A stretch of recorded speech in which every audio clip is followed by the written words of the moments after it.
Let's get into it. So, is this topic that we're talking about, future disruption, is it really, really that important? To me, it is the utmost importance.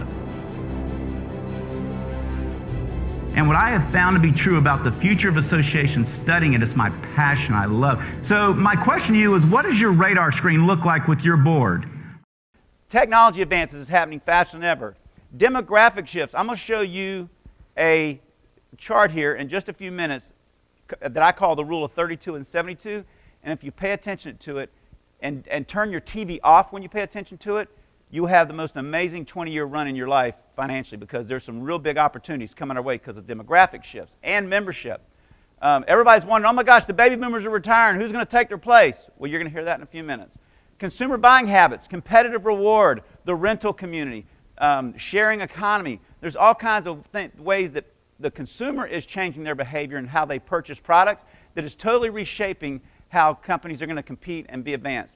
And where's this change happening?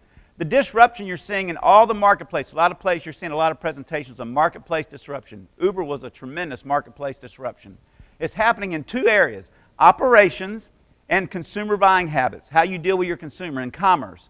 And it happens in three areas. When you're looking at your association, when you're looking at your hotel, you need to ask yourself one question about these three things. Where does friction, anxiety, and stress come out in our business model? When we deal with the customer, what's the highest stress levels? What's the highest anxiety? What's the highest anxiety points and friction? And in the operations side, how easy is it to do business with us? I know people that are still doing paper registration forms. That's not very easy today. So when you look at that, look at your operations and commerce. Uber took all the friction out of the customer experience. And now I want to talk a little bit about the rule of 32 and 72. Everybody needs to shut your TVs off and don't listen. I know the political landscape is a nightmare in front of us. A lot of people are talking about the doomsday economy and stuff.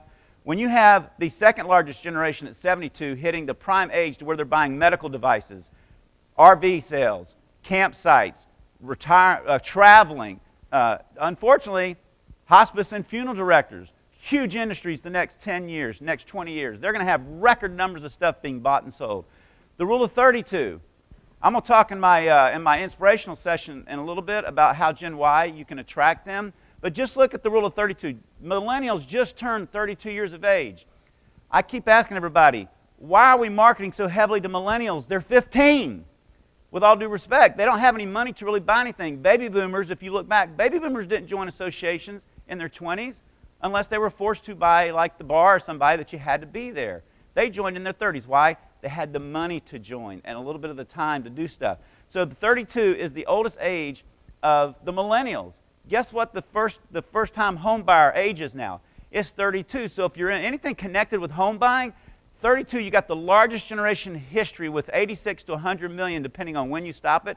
Home buying, we cannot build homes fast enough starting in the next few years. This has ramifications to so many industries in here, it's not funny. And they're not good for many of them. They really want to go back to their boards and say, does the association and the leadership really understand our consumer, our customers' demands? Because that's what's driving it upstream.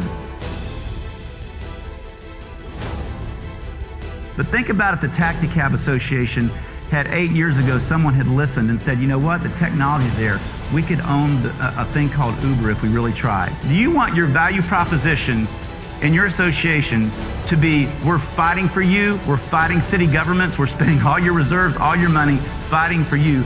Or do you want to be the group that's on the front of collaboration and you're on the front of the technology when that's hitting us, and you actually might develop the disruption, you might lead the disruption? I think this is the key for every association with their leadership and looking out into the future. I think it's imperative that you really look at them and ask them, are we making the right decisions?